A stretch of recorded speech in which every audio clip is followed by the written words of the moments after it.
السلام كمي تخونو كبرات تخاتاتلتي ساتلايت تلفزيون آسنا نلومي شوعات مقابيت كلتشن عسران شديشتن قدام قطريز تدالو زيناتات حيزلكم قريبا لخو بقدام النتقن نتبتاتهم كاب كلتشحن عسرانات حيزو كساب حجي اب تحت اواج سنت تركب تقراي كابزي آتياتو زلا دلهامت نموصا اب بهراو اجنداتاتن معماق ديمقراسن تحقاقيز كان مسرح زعلم مدرخ بوليتيكا ودبات متياسوم سراويت السودان اب لعلتهم اب وشت غزات إثيوبيا زركوب علامات الدعم السريع بايرن اقارن متقعتي كايد كم زخل متنقاقم اب تحتي غوبطا عطوات بلصقنا اندمق زودن زركوب كبابيتات ولقايت اب استخايده متقعتي بعسرته تازقصرو بتكزه غارد زفلطو عطوات مماتومن مقسالومن اب ماكلاي مبراق زكير زلو وق ناصعصع اب زمصل زلو وان امريكا اب لعل روسيا بيراتو زنبرت اقدا كتفكسلا جميرا كمزلا زوص حبريتا زبلن كالوتن تحستات يحزلكم قريبا زلخو كساب موداتا مساي صنحكم كتكاتاتلو بخبري يعدم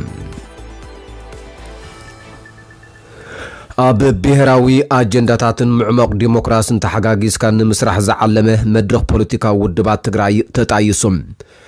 ات مدرخ ودبات وحات بايتونا عاديبان اخسماي وعلان زطايس وكوينو امرار حمريصو بعل تطايسو كمزلو بمحبار ازز السع مغلصون اوصي اللهم كند علاماتات اتبه وحات بايتونا عاديبان اخسماي وعلان زتمسرته مدرخ بوليتيكا ودبات تግራይ قداماي عاقمتات بوليتيكا ودبات تግራይ بمودابن بمتحببارن انصلالي زلو بهراو ناي دحننتن حلواتن حادغا ممكاتن مقنطاطن كالاي بهراو حادنت حزب تግራይ بمغلبات لولاو غزات تግራይ ملؤ بملؤ كخبر مغبار سالسايم تمزابلتن زتسددون وغنات كبرومن دحننتهم تحليو ناب مربوتهم كملسو مغبار اب تحت وررت زلو وغناتنا حراكو وصو مغبار رابعاي اب منغو بوليتيكا ودبات تግራይ اب اگدست بوليتيكا غدياتن بهراو اجنداتاتن ميييطن لزبن ككيد بمتببع حزب منقاح سلامن سلوطن مارت بارتي ديمقراسن متنخار حموشاي اب تግራይ ديمقراسياو كبرتاتن تكالاتن كغلبتو حاناص غده مصوات شادشاي اب منغو بوليتيكا ودبات تግራይ نزهلو مسر زيبلو مترطار متققعن مئللامن مكلخالن مقصصارن شابعاي اب لعلي بهراو عاقمي حزب تግራይን ጫፍ ብልሕ ህዝቢ مختنا دحننتنا زخونه سراوي تግራይ مسرتن تግራይ بزغبرات تكالاتن عاقمتاتن تግራይ زغبر مسرت زيبل وفر صلمن متقعتن وزته بطمر حبراو قالسي مقلاسن مستخخالن يتقللم بحافشا اب سلامن دحننتن تግራይን حزب تግራይን اب مخبار لولاو غزات تግራይ اب مملاس تمزابلتن زتسددون وغنات اب تحت وررت زلو وغنات حراكو وصو اب مغبار اب بهراو حدنت حزب تግራይ اب متنخار منغستنت تግራይ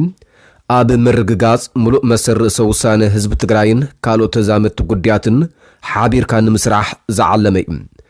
اتمدرخ بزوم 4 ودبات يطايسنبر رقحيتات نزمالو كالوت ودباتون نمئتاو كوفت مخانو وتم قندي قند رقحيتات دما اب لعل تግራይ صنتت كم زتفصمن حجون يغصل كم زلون مقبال اب لعل حزب تግራይ زنصلالو حادغا هلونا ندحننتن كم زلو مقبال بهراو حادنت حزب تግራይ كوغولبت نمسرح دلو مخان اب لعلونت حزبن غزاتن تግራይ كمون اب غزاتو حادنت تግራይ زي موغاي ملؤ مسر سوسان حزب تግራይ مقبال مخانو تغليصلم نزي تتحيزون زوص كال غازيطاو مغلصلو كم زلوو نباخم كبلوم غازيطاو مغلصي مبسار متياس مدرخ بوليتيكا ودبات تግራይ زخبركا حزب تግራይ زخبركم عدمنا خبيركم ابزي زترخبكم ميدياتات እዚ متياس مدرخ بوليتيكا ودبات تግራይ ملكيتو زتصوع غازيطاو مغلصي سرعت بلصقنا اب لعل حزب تግራይ زاوجو صنتتاو كوينات سف زيبل غدات كم زبصحه عالم زمسكروي ህዝቢ ትግራይ ብሔራዊ ሓድነቱ ኣስጢሙ ብዝገበሮ ህዝባዊ መኸተ ውዕል ፕሪቶርያ ክፍረም ገይሩ ይኹን እምበር ድሕሪ ምፍራም ውዕል ፕሪቶርያ እውን እንተኾነ ንዝሓለፈ 40 ኣዋርሕ እቲ ፖሊስ ጽንተት ብኻልእ መገዲ ቀጺሉ ይርከብ ኣሎ። ቀዳማይ ሕጂ እውን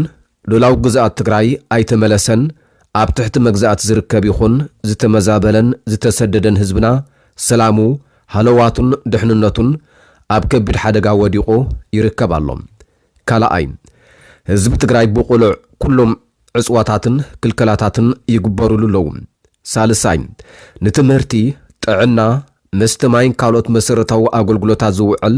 ስሩዕ ባጀት ተኸልኪሉ ይርከብ ኣሎ። ራብዓይ ኣገልግሎት ባንክን ፋይናንስን ክቡሕቶን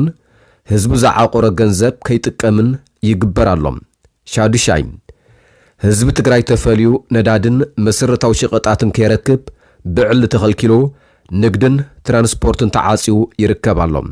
ሻብዓይ ተወለድቲ ትግራይ ናይ ትግራይ ናይ ንግድን ልምዓትን ትካላት ቁሉዕ ኣድልዎን ምጥቃዕትን ይበጽሖም ኣሎ። ሻሙናይ ኣብ ቀረባ እዋን ድማ መንግስቲ ኢትዮጵያ ካልእ ዙር ጽንተታዊ ወራር ንምፍጻም ኩሉ ወተሃደራዊ ዓቕሙ ብምንቅስቓስ ንትግራይ ከቢቡ ውክልና ውግእ ከፊቱን ደብዳባት ፈጺሙን ኣሎ። እዞም ፖሊሲታትን መሳርሕታትን ጽንተት እዚኦም ብዘይ ምንም ቅድመ ኩነት ደው ክብሉ ይግባእ። እዚ ኣብ መንጎ ትግራይን መንግስቲ ኢትዮጵያን ዘሎ ጸገም ብሰላማውን ፖለቲካውን ልዝብ ክፍታሕ ኣለዎም። ነዚ ድማ ከም ትግራይ ብሔራዊ ሓድነትና ምጥንኻርን ዓቕምታት ፖለቲካዊ ውድባት ወዲብካ ምቅላስን ከም ዝጠልብ ሎሚ ነዚ መድረኽ ነጣይሽ ዘለና ብሔራዊ ውድባት ትግራይ ነኣምን። በዚ መሰረት ነዚ ኣብ ጎኒ ህዝቢ ትግራይ ኮይና እነካይዶ ህዝባዊ ቃልስን መኸተን ዝሕግዝ መድረኽ ፖለቲካዊ ውድባት ትግራይ ሎሚ ለካቲት 28 2018 ዓመተ ምህረት ግዕዝ ኣብ መቐለ ትግራይ መስሪትና ኣሎና። ንሕና እዚ ፎረም ነጣይሽ ዘለና 4 ፖለቲካዊ ውድባት ትግራይ ህዝባዊ ወያነ ሓርነት ትግራይ ህወሓት፣ ብሔራዊ ባይቶ ዓባይ ትግራይ ባይቶና፣ ዓሲምባ ዴሞክራሲያዊ ፓርቲ ዓዴፓ፣ ውድብ ኣክሱማይ ዋዕላ ኣክሱማይ ኢና። ኣባላት እዚ መድረኽ ዝኾና 4 ውድባት ኣብ ምምካት እቲ ኣብ ልዕሊ ህዝቢ ትግራይ ዝቕጽል ዘሎ ጽንተት ኣብ ምርግጋጽ መሰረታዊ ብሔራዊ ረብሓታት ከምኡውን ድሕነትን ህዝቢ ትግራይ ንምርግጋጽ ክንሰርሕ ኢና። ጋዜጣዊ መግለጺ ምብሳር ምጥያስ መድረኽ ፖለቲካ ውድባት ትግራይ። ሰራዊት ሱዳን ኣብ ልዕልቶም ኣብ ውሽጢ ግዝኣት ኢትዮጵያ ዝርከቡ ዕላማታት ዳዕመ ሰሪዕ ብኣየርን ኣጋርን መጥቃዕቲ ከካይድ ከም ዝኽእል ኣጠንቂቖም። ኣብ ዝሓለፈ ቀረባ እዋን ኣብ ውሽጢ ግዝኣት ኢትዮጵያ ከባቢ ቤንሻንጉል ጉሙዝ ወተሃድሮ ማዓስከር ዳዕመ ሰሪዕ ተሃኒጹ ድሮናት ካብኡ እናበረራ ኣብ ከባቢታት ግዝኣት ብሉ ናይል ዝርከቡ ወተሃድራዊ ዕላማታት ሰራዊት ሱዳን መጥቃዕቲ የካይዳ ከም ዘለዋ ሮይተርስ ኣብ ዘውፅአ ሓበሬታ ዝተቃልዐ ኮይኖም ነዚ ስዒቡ ድማ ሰራዊት ሱዳን ኣብ ልዕልቲ ኣብ ከባቢ ቤንሻንጉል ጉሙዝ ዝርከቡ ወተሃድሮ ማዓስከር ዳዕመ ሰሪዕ ናይ ኣየርን ኣጋርን መጥቃዕቲ ከካይድ ከም ዝኽእል ንሓደ ላዕለዋይ ወተሃድራዊ ኣዛዚ ሱዳን ብምጥቃስ ምንጭታት ይገልጹ ኣለዉ። ኣብ ሱዳን ዝካየድ ዘሎ ኩናት ሕድሕድ ብቅርበት ዝከታተልዎ ዘለዉ ወተሃድራዊ ተንተንቲ ቀርኒ ኣፍሪቃ ኣብ ዝተፈላለዩ ኣጋጣሚታት ዝህብዎ ዘለዉ ሓበሬታ ኣብ ማእከላይ ምብራቕ ኣብ መንጎ ኣሜሪካ እስራኤልን ኢራንን ዝካየድ ዘሎ ውግእ መዓልቲ መጢጡ ስፍሓት እንተወሲኹም ኣብ ቀርኒ ኣፍሪቃ ዝረአ ዘሎ ዘባዊ ምትፍናን ናብ ኣዝዩ ህልቂትን ዕንወትን ዝተኣናገደሉ ኩናት ከይውላዕ ስጋቶም ይገልጹ።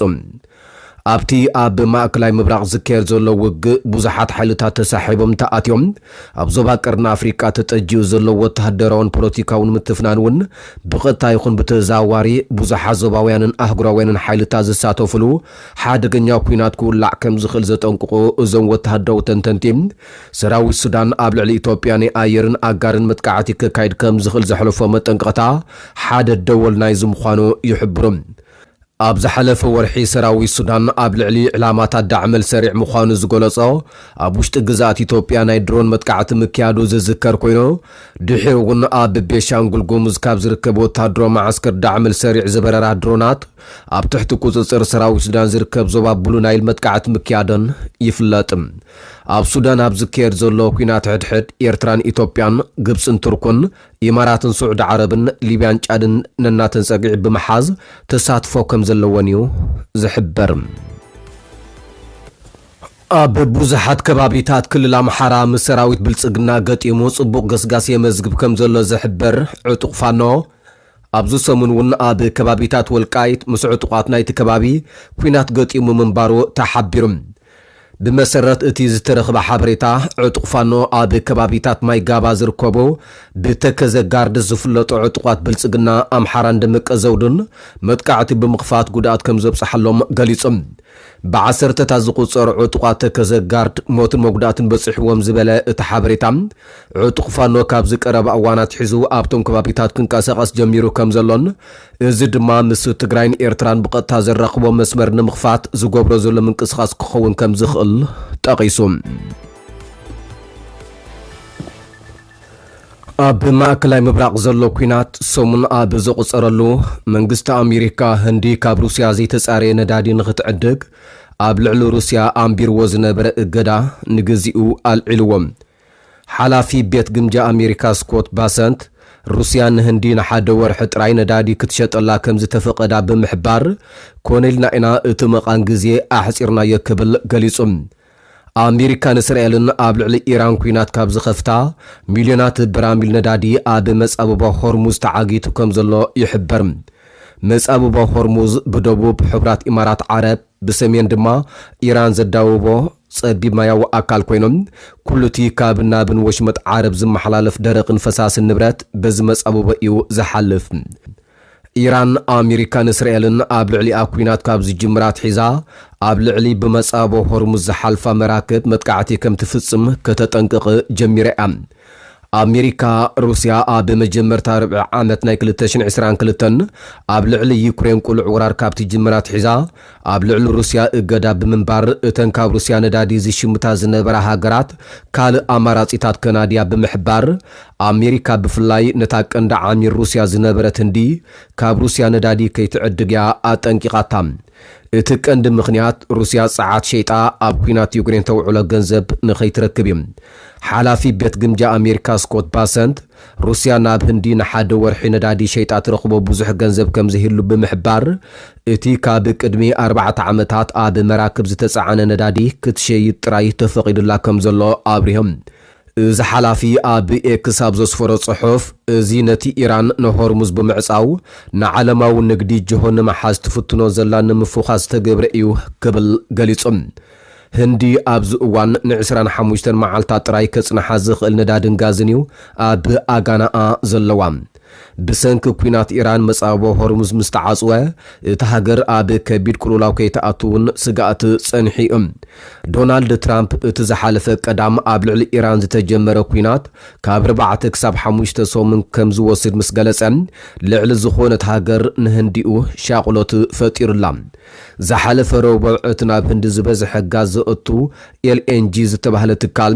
ካብቲ ነዳዲ ዝቕረበሉ ቀጠር ኤነርጂ ነዳዲ ክመጾ ከም ዘይከኣለ ብምሕባር ኣብ መላእ ህንዲ ሕፅረት ነዳዲ ከጋጥም ከም ዝኽእል መጠንቅቕታ ኣውፂኡ ነይሩ። ሰብ መዚ ምምሕዳር ነዳድን ጋዝን ህንዲ እውን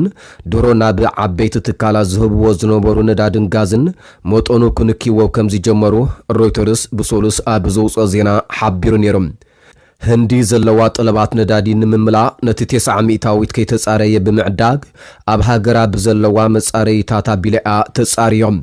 ካብዚ ናብ ሃገራ ካብ እትእትዎ ዘይተጻረየ ነዳዲ መዓልታዊ ካብ 2.5 ሚልዮን ክሳብ 2.7 ሚልዮን በራሚል ብመጻቦ ሆርሙዝ ዝሓልፍ እዩ። እዚ ንፍርቂ ካብቲ መዓልታዊ እቲ ሽሙቶ ዝተጻረየን ዘይተጻረየ ነዳዲ ዝውክል እዩ። تزبزح كاب عراق زترفخ كاب سعود عرب حبرات إمارات عربن كويتن تعدقو نيرام كيلاتات كتوبا معص أو مصابو هرموز نهندي آب عبي كرولاو كشما كم زخل قمتهم أقوميتهم اللوم هندي كاب روسيا آستات 145 مليون برميل ندادي كتعدب تفقد الله كم زلون اتزوز حابريتا تغيزم ازوالا يخن هندي كاب روسيا كندز عدقت ندادين تعدقت نعسرا ميتاويت كاب طلبات رايس للزمال قلولاو ماكلاي مبراق كيبقعه قلولاو كم زي يختم بوزحات كيلاتات كتوبا يحبرم نروسيا جن زي آب ماكلاي مبراق زلو قلولاو قلوباب مرقا كوين اللاس دروكوا أمريكا آب لعلي أمبيراتو زنبرت إقدا بمطن ونيخون كتفكو سلا جميرا لام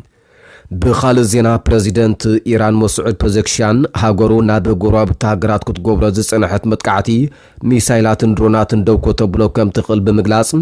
ازز خون جن آب لعلينا كابتن هاغرا زبغس متقعت مزهلو تراي كبل افليطم